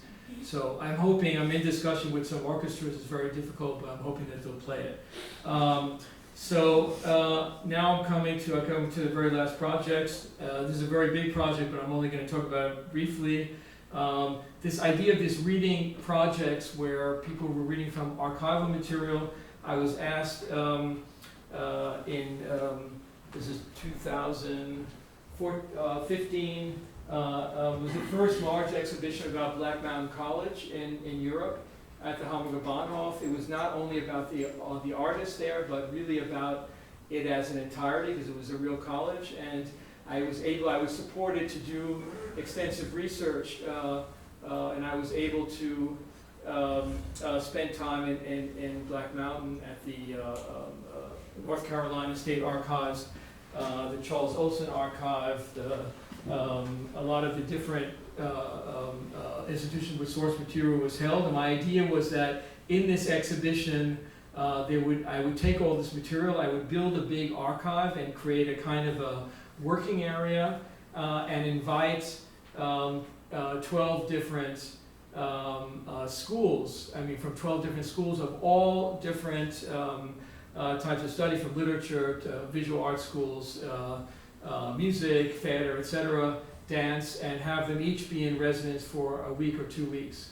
And then they, according to a score they would work on their projects, but according to a score, at certain times of day, they would go into the archive and choose material that was predetermined, and then they either would read it or perform it in some way at 4 different positions within the exhibition. So, and this went on for a few months. Here's the score. Went into the score, and giant archive, and working area here. There's they're giving lectures, and I did a big publication about it. What was interesting was that people would come to the exhibition. Normally there's nobody in an exhibition to talk to, but they were there all the time. And it was at the very end, and it was a bit unclear. You'd see these people working, you'd see this archive, you could talk to them. People were not really sure, are they acting this as if they're working, or are they really working? And there was this really interesting interaction between like audience and these people who were real people, they weren't acting, and also discussions. So yeah, I have a long film about it, but okay, and then the two last projects, also in this vein. So I was invited to do a project about in the Academy der Künste in Berlin, which is has the largest art-related archive in the German language. It's from 1696. Was founded.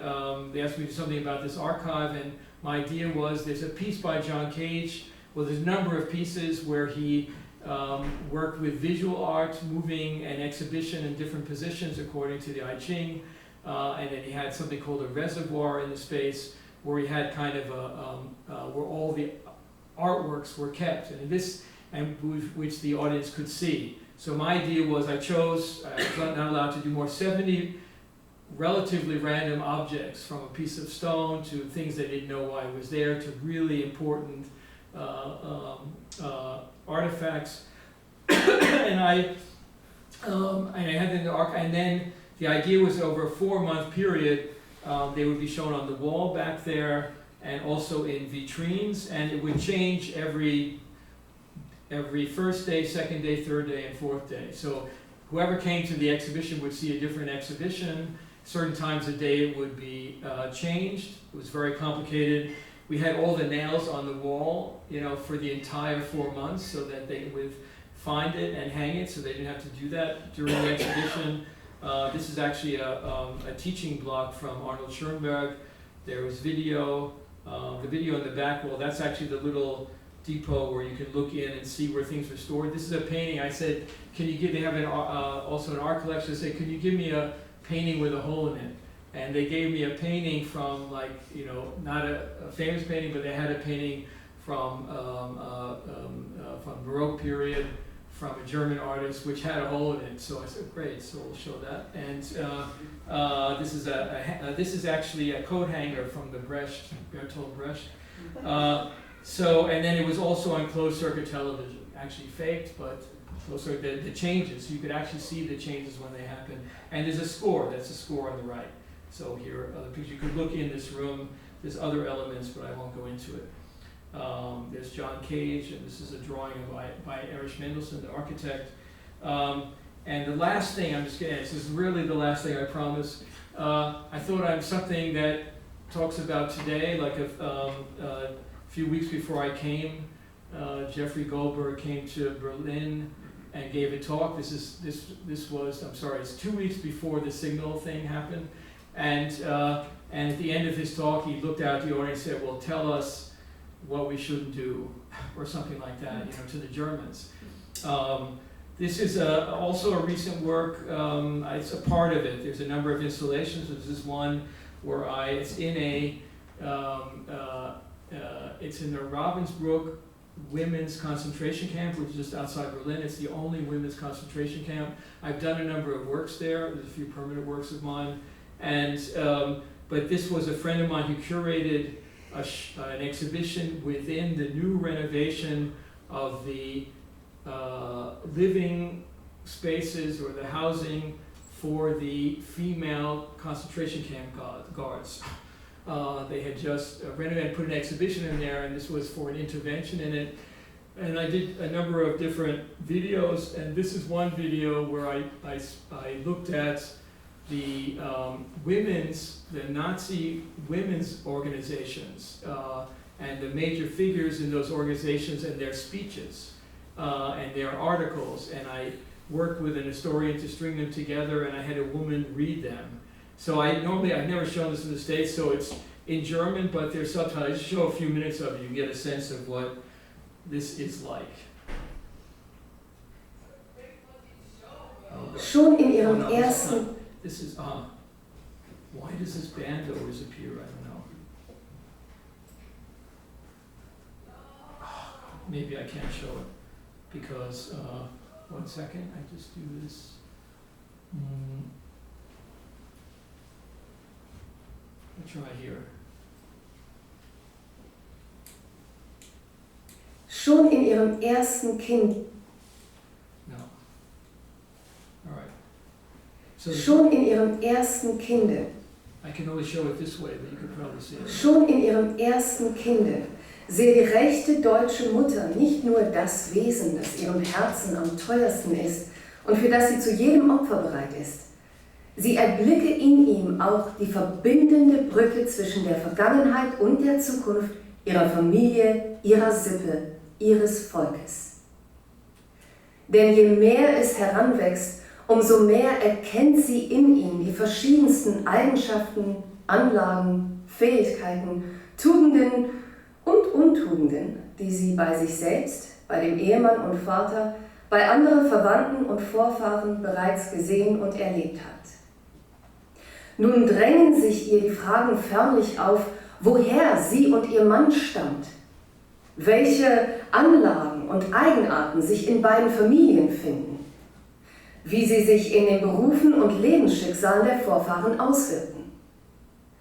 Vielleicht gelingt es ihr zu erkennen, welche Charaktereigenschaften den einen Vorfahren im Leben scheitern ließen, welche den anderen erfolgreich und lebenstüchtig machten. Findet sie ähnliche Züge bei ihrem eigenen Kinde wieder, so wird sie gegen sie ankämpfen oder sie fördern, je nachdem sie Schaden oder Nutzen stiften können. Sie wissen alle, wie gekämpft wurde und noch gekämpft wird, um die restlose Säuberung unseres gesamten kulturellen und öffentlichen Lebens von allen zersetzenden bolschewistischen jüdischen Tendenzen. Seinen sichtbarsten Ausdruck findet dieser Kampf in den Nürnberger Gesetzen zum Schutz des deutschen Blutes und der deutschen Ehre. Es versteht sich von selbst, dass diese Reinigung und Wandlung unseres gesamten völkischen Lebens mit sich brachte ein Wiederaufleben der richtigen Einstellung zu Mutterschaft und Familie. Jedem Volksgenossen müssen die Augen geöffnet werden für die Bedeutung der richtigen Gattenwahl, auch nach rassischen und gesundheitlichen Gesichtspunkten. Es ist ein Ding der Unmöglichkeit, dass die Frau die Rasse reinhält und die Ehe heiligt, wenn nicht der Mann das Gleiche tut. Wir erleben heute einen groß angelegten Feldzug unserer Staatsführung mit, in dem das gesunde Erbgut und das rassisch Wertvolle zäh verteidigt werden gegen alles Krankhaft und Niedergehende, das unter der Herrschaft eines falsch verstandenen Freiheitsbegriffes zu überwuchern drohte. Jeder Deutsche hat die Pflicht, so zu leben, dass er gesund und arbeitsfähig bleibt. Krankheit ist ein Versagen. Der Kranke ist nicht zu bemitleiden.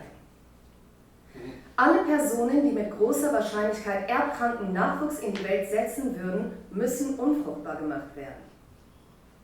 Erst eine spätere Zeit wird voll und ganz ermessen können, welche Großtat diese Maßnahmen darstellen. Von großer Bedeutung für den Dienst an der Nation. Keep you in this. But anyway, it's quite a horrific group of texts, and this woman is actually, she's in fact a radio speaker from South Africa with German background, and she does it very, very well. She took it very, very seriously and researched how to speak it by looking at material from the time, and so, I mean, not that I'm trying to make a correspondence to today, but it's interesting. To look at it in light of where we are now. They're starting to talk about family values, and sort of the racist ideology. So I'm gonna just go out of this, and thank you.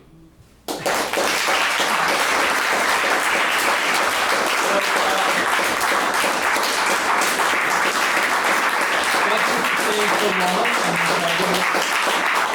I didn't expect to make it to the end, or at least some kind of an end, and that there are still some people here. And I will play music. Yeah? Okay, I promise. Okay, I just need to...